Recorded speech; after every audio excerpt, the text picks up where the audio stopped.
Vamos resolver o problema principal agente com seleção adversa e auditoria com punição endógena. Nós temos aqui a formulação do problema do principal com a punição endógena. A função objetivo é o lucro esperado e o lucro é composto do benefício menos o pagamento que o principal tem que fazer e menos o custo de implementação da auditoria, cada estado da natureza. As restrições de incentivo de cada um dos agentes, de participação e as restrições de punição, aqui no caso as punições endógenas. O que a gente vai fazer então, para começar a resolver o problema, é reescrever o problema todo em termos das rendas informacionais. A renda informacional do tipo bom, claramente é esta, e a do tipo ruim é essa, com a medida verdade. Logo, as restrições de participação são as mesmas de sempre, trivialmente, né? As rendas informacionais têm que ser maiores ou iguais a zero. As restrições de participação serão, então, essas duas desigualdades aí. A restrição de incentivo do tipo bom diz que a sua renda informacional tem que ser maior ou igual a essa expressão que está no lado direito. O segredo é somar e subtrair o custo do tipo ruim, manter o resto, observar que essa parcela é a renda informacional do tipo ruim, esta outra é delta teta, que é barra em cima. Portanto, a restrição de incentivo do tipo bom pode ser substituída por essa aqui.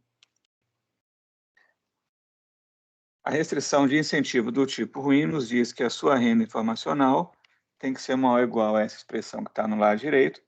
E agora a gente vai somar e subtrair o custo do agente bom. Repetir o resto e observar que isso aqui é a renda informacional do agente bom. Essa outra parcela aqui é menos delta teta, que é barra embaixo. Logo, a renda informacional do tipo ruim satisfaz essa desigualdade. A punição endógena do tipo bom, ela é... Então, a gente tem que fazer manipulações algébricas para reescrever essa restrição em termos das rendas informacionais. O que a gente faz é somar e subtrair o custo do agente ruim. Essa parcela vai ser a renda informacional do agente bom, e essa outra aqui é delta teta, que é barra em cima.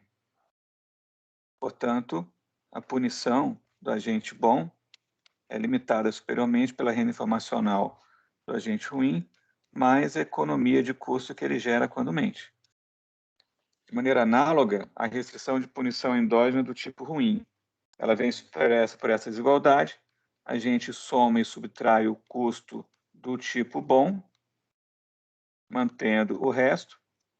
Observamos que essa parcela é a renda informacional do tipo bom, e essa outra aqui é menos delta teta, que é barra embaixo. Portanto, a punição do tipo ruim tem que ser menor ou igual à renda informacional do tipo bom, menos delta teta, que é barra embaixo.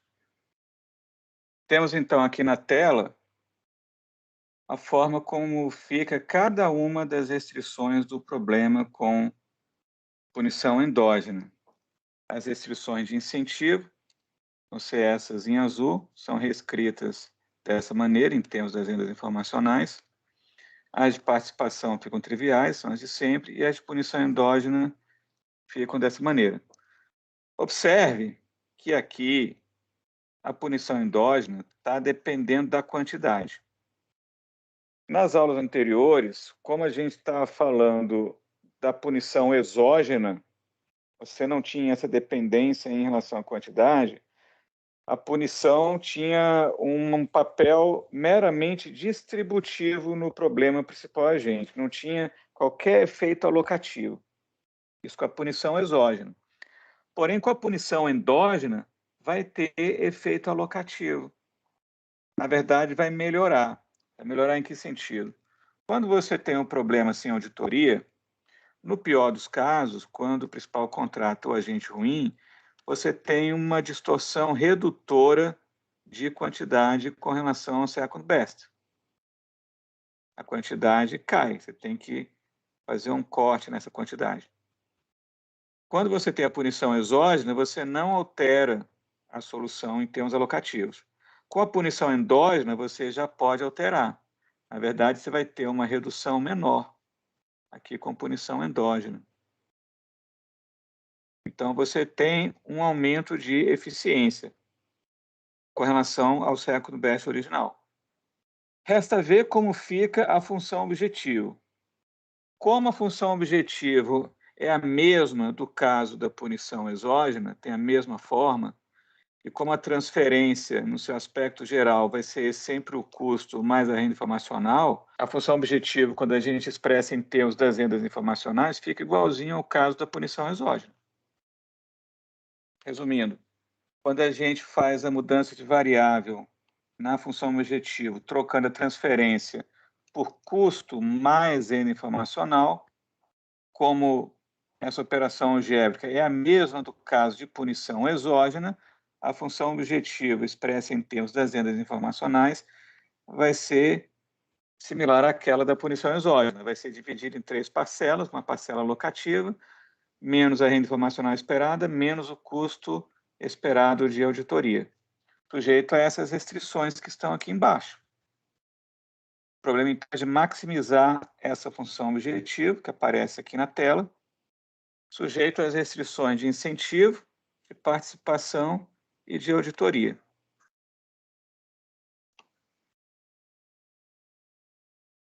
Como nós vimos na aula sobre o princípio da punição máxima, as restrições do problema principal agente, seleção diversa e auditoria com punição endógena, essas restrições eram todas substituídas por essas que estão aqui na tela.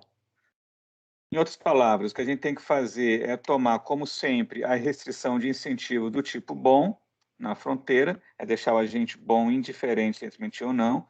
A restrição de participação do tipo ruim na fronteira, ou seja, deixar o agente ruim indiferente entre participar ou não. E estabelecer a punição máxima, pelo princípio da punição máxima, somente para o agente bom. Então, todas aquelas 6 restrições, aquelas 6 desigualdades que aparecem aqui, a gente pode trocar por essas 3 que estão aqui com igualdade. Mas, além disso, nós temos informações adicionais sobre outras variáveis que estamos procurando. Temos, você não precisa punir o agente ruim, porque ele nunca vai mentir, já que dizer a verdade é extremamente dominante para ele. Você não precisa fazer auditoria quando o agente anuncia que é do tipo bom, porque só quem anuncia que é do tipo bom é o agente bom. O agente bom pode mentir, pode anunciar que é do tipo ruim ou do tipo bom, mas se ele anunciou que é do tipo bom, então ele está dizendo a verdade, você não precisa auditar. E como consequência disso, o custo de implementar a probabilidade Pzinho barra embaixo igual a zero de auditoria para o tipo bom é zero, porque você não vai implementar, já que C de zero é zero. Temos então essas informações adicionais que são úteis. O que a gente tem que fazer agora é substituir todas essas variáveis na função objetivo. E é isso que a gente vai fazer, para transformar o problema em um problema de maximização sem restrições. Em suma, o que a gente tem é esse problema. A função objetivo está parcelada aqui nas 3 linhas para a gente poder identificar de maneira mais clara cada uma das parcelas. A parcela locativa, que é a primeira linha, a parcela informacional é a segunda e a parcela do custo de auditoria é a terceira. Substituindo, a gente tem aqui a renda informacional do tipo ruim é zero. Então, isso aqui a gente vai substituir aqui em cima. Logo, isso aqui vai sumir, né? Esse termo vai sumir. Onde aparece o barra em cima, some. Isso aqui eu já posso tirar, porque eu já substituí lá em cima. A renda informacional do tipo bom, que é essa expressão, eu vou substituir aqui, ó. E aí, então, a gente pode apagar, porque não vai aparecer mais. O custo de auditoria de P barra embaixo é zero. Então, esse termo aqui vai sumir também. Conclusão. O problema vai se transformar no seguinte. Essa é a expressão que sobra. Essa função objetivo vai ser maximizada. As variáveis de decisão agora são as quantidades, do tipo ruim, do tipo bom, e a probabilidade Pzinho barra em cima. de auditar o agente que anuncia o tipo ruim. São 3 variáveis apenas e o problema agora é sem restrições. Se a gente chamar de V a função objetivo, a gente tem que derivar essa função com relação a cada uma das variáveis, igualar a zero.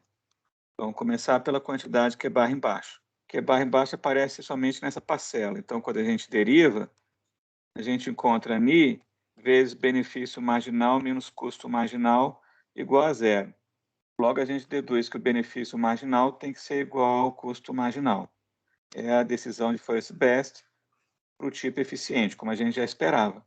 Quando a gente deriva com relação ao tipo ineficiente, a quantidade que é barra em cima, a gente observa que ela aparece ali na parcela locativa, mas também aparece na parcela informacional. Derivando, portanto, essa expressão, a gente vai encontrar 1 menos ni vezes benefício marginal menos custo marginal, menos uma distorção, que é 1 menos Pzinho barra em cima, delta θ igual a zero.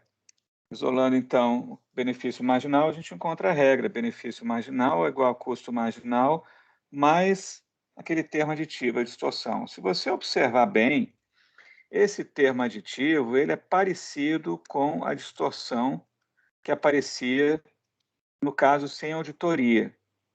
Essa distorção, como a gente viu numa das aulas, é o preço sombra da informação, porque é o acréscimo que o principal coloca no preço quando o produto é produzido pela agente ineficiente para tentar cobrir, de certa forma, o sacrifício de ceder renda informacional para o agente bom. A diferença é que você acaba reduzindo esse shadow price por um fator que é 1 menos Pzinho barra em cima. Derivando com relação a Pzinho barra em cima, que aparece aqui e aparece aqui, como fica a derivada? A derivada igual a zero vai ser ni delta θ, que é barra em cima, menos 1 menos ni, o custo marginal de Pzinho barra em cima, igual a zero. Derivando, então, a gente encontra essa equação e isolando o custo marginal de implementação da auditoria com probabilidade Pzinho barra em cima, a gente descobre que esse custo marginal tem que ser igual a ni dividido por menos ni delta θ vezes Qzinho barra em cima, e que o Qzinho barra em cima será a solução do problema com auditoria e punição endógena. Que a gente vai ter que resolver essa quantidade, a gente encontra resolvendo as equações de primeira ordem do problema. O que mais a gente pode dizer com relação às equações de primeira ordem que nós encontramos? Vamos comparar a solução de second best para o tipo ineficiente com o caso sem auditoria. É o benefício marginal, custo marginal do agente bom, custo marginal do agente ruim, distorção sem auditoria, e aqui é distorção com auditoria. Você puxa para baixo porque você multiplica esse termo aditivo por um número que está entre 0 e 1. Como a gente viu, a quantidade para o tipo eficiente será a de first best. Em first best, a quantidade do tipo ineficiente seria essa aqui. Porém, com seleção adversa, sem auditoria, você tem uma redução da quantidade produzida. O principal faz isso para tentar reduzir a renda informacional paga para o agente bom. Porém, com auditoria, a quantidade ela é reduzida também, só que por um montante menor. Veja o ganho alocativo que existe aqui, ó, com auditoria. Sem auditoria, você reduz até aqui. Com auditoria, você reduz menos. Se você fizer apenas punição exógena, você não altera essa ineficiência locativa. Você ganha em termos distributivos. Porém, com punição endógena, você já tem essa alteração. Essa é a diferença crucial da punição endógena relativamente à punição exógena. Quando o agente bom ele faz o anúncio, ele está indiferente entre a verdade e a mentira. Se ele anunciar a mentira, pelo desenho do mecanismo, vai ter auditoria. Ele será auditado com probabilidade Pzinho barra em cima. Ora, ele tem uma economia de custo, que ele consegue gerar. O agente é bom com probabilidade ni. Ele vai incorporar essa probabilidade, esse ganho esperado, se ele não for auditado. Pode ser que ele seja auditado, pode ser que não. Então, qual é o ganho esperado caso ele não seja auditado? É 1 menos Pzinho, barra em cima. Enquanto quem produz é o agente ineficiente, que acontece com probabilidade de 1 menos μ. Cada dólar você vai corrigir por um fator que você vai descobrir. Que fator é esse? Então, você passa dividindo, fica 1 menos Pzinho barra em cima, μ, 1 menos μ, delta θ. Qual é a diferença entre esse raciocínio e o que a gente já fez lá atrás? A única diferença é a presença dessa probabilidade aqui, ó. Porque está comparando o benefício incremental esperado. O agente bom, ele está reduzindo, está vendo ser reduzida o seu ganho esperado, que era Ni delta θ. Ele só se apropria desse ganho esperado se ele não for auditado. Por isso você multiplica por 1 menos Pzinho barra em cima. Né? E aplica o mesmo raciocínio. Continua sendo um shadow price, que é um valor oculto, sombra, que está querendo descobrir. Quanto é que vale cada dólar que você acrescenta ao custo marginal e ao markup quando quem produz é o agente ruim? Vale isso aqui, né? Por isso você acrescenta esse termo. Ele tem a ver com o sacrifício incorrido no processo de elicitação da informação. O sacrifício incorrido se materializou na cessão de renda informacional para o agente bom. Então, esse sacrifício tem um preço sombra, que tem que fazer parte do preço. Isso é um princípio fundamental da teoria de preços, que ele está acrescentando ali.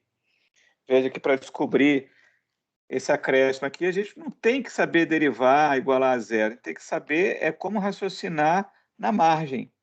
O que nós acabamos de fazer foi demonstrar o teorema que está na tela. O modelo de auditoria com punição endógena, o ITA diz que a punição máxima para o tipo eficiente é válida. A restrição é binding. Ou seja, o agente eficiente é punido com delta θ, que é barra em cima, que é justamente a economia de custo que ele gera ao produzir a quantidade que é barra em cima. Isso a gente já sabia. O item B, não há distorção de produto para o tipo eficiente com relação ao first best. O agente eficiente produz a quantidade de first best sob a regra benefício marginal igual a custo marginal. A gente acabou de ver isso derivando a função objetivo simplificada com relação a Qzinho barra embaixo. Item C, existe uma distorção redutora para o tipo ineficiente. Ele vai produzir uma quantidade menor do que aquela que produziria em first best. Essa quantidade é determinada pela regra benefício marginal é igual a custo marginal mais Ni dividido por 1 menos Ni vezes 1 menos Pzinho barra em cima, que é a probabilidade de auditar quando o anúncio é o tipo ineficiente. Isso tudo vezes delta θ. Essa distorção redutora, ela tem uma magnitude menor do que a distorção redutora do caso sem auditoria. Ela é menor porque a distorção vem multiplicada por uma fração que está entre 0 e 1. Item D, somente quem se anuncia ser do tipo ineficiente é auditado com probabilidade positiva, Pzinho barra em cima, de tal maneira que o custo marginal de implementação da auditoria com probabilidade Pzinho barra em cima seja igual a Ni dividido por 1 menos Ni vezes delta θ vezes a quantidade Qzinho barra em cima. Eu fiz a correção aí porque no livro do Lafont-Matimore está escrito que somente o tipo ineficiente é auditado. Não. Ficou mal escrito, porque o agente eficiente pode mentir, já que ele está indiferente. E aí ele vai ser auditado também. Então, a maneira correta de se escrever isso aí é somente quem se anuncia ser do tipo ineficiente é auditado. Se você anunciou sou do tipo ineficiente, você vai ser auditado. E assim concluímos a demonstração do teorema. Temos uma observação, que é um escólio. O escólio que a gente tem que fazer com relação à demonstração acima, escolhe uma observação, é um score importante. A gente tem duas variáveis, a quantidade Q barra em cima e a probabilidade Pzinho barra em cima, que são determinadas simultaneamente por essas duas equações.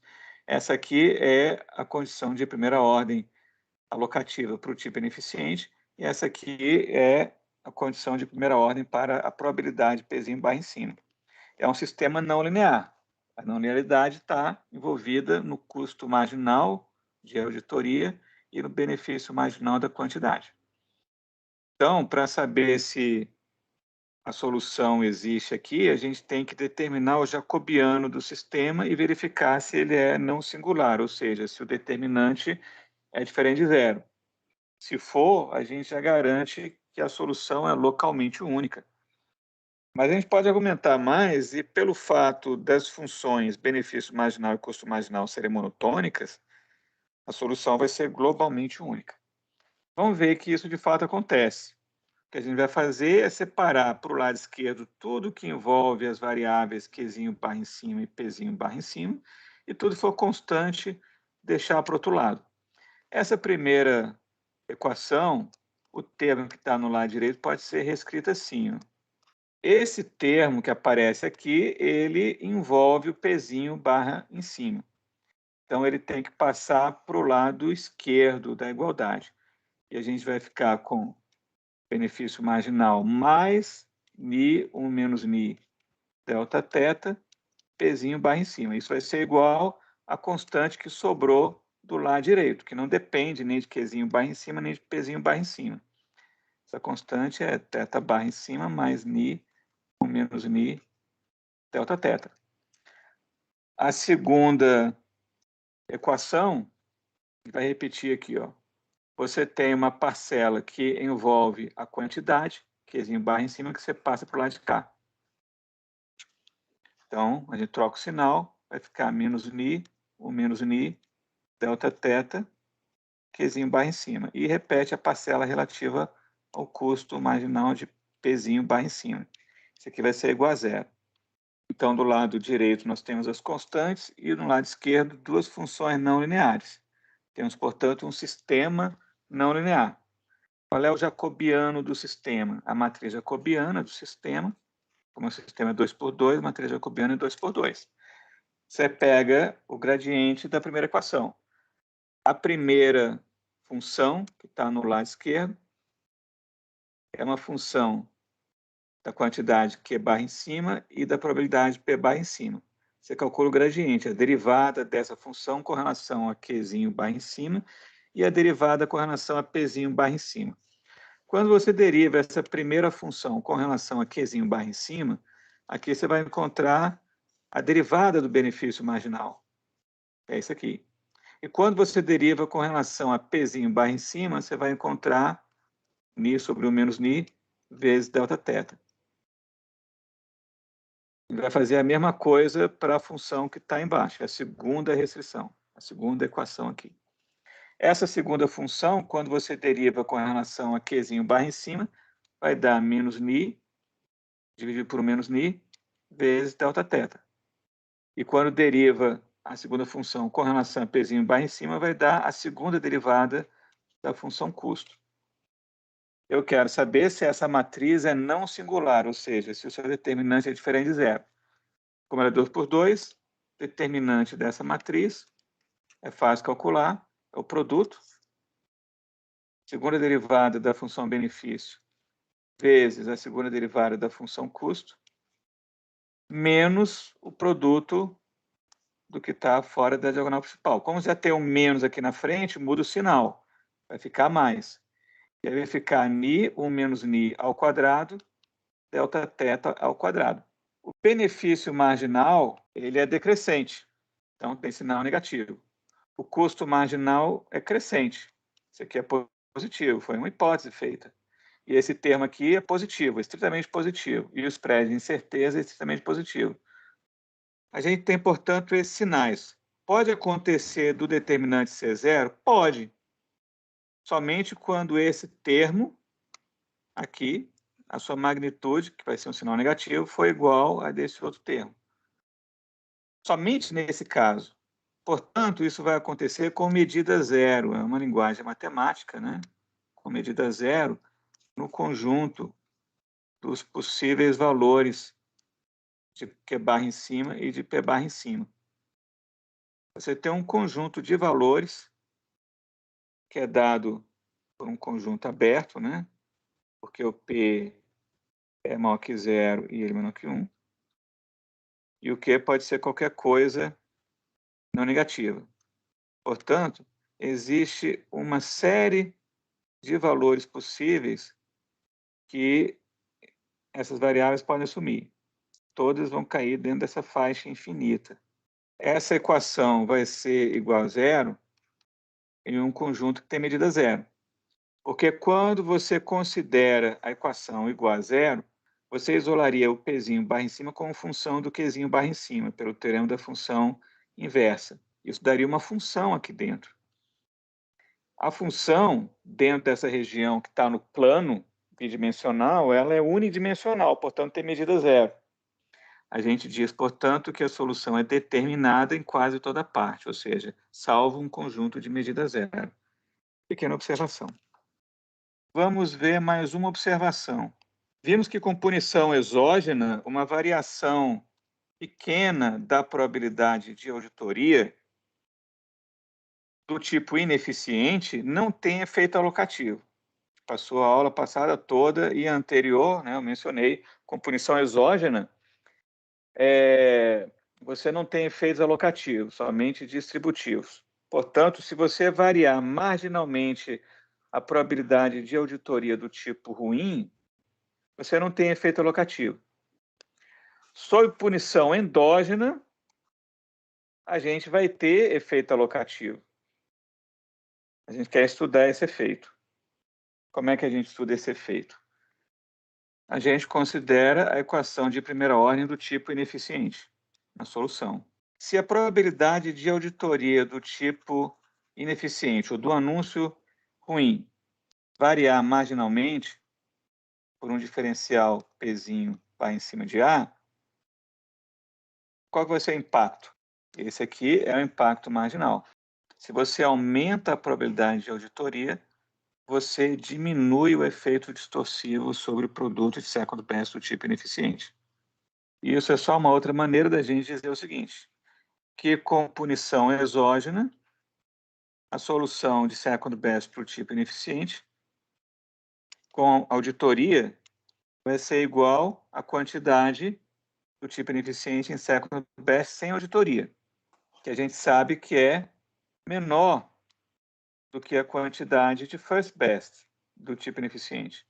Porém, com auditoria e punição endógena, a quantidade do tipo ineficiente com auditoria endógena é de second best, porém fica mais próxima da quantidade de first best do que com punição exógena ou sem auditoria. E com isso a gente termina a resolução do problema principal agente com auditoria e punição endógena.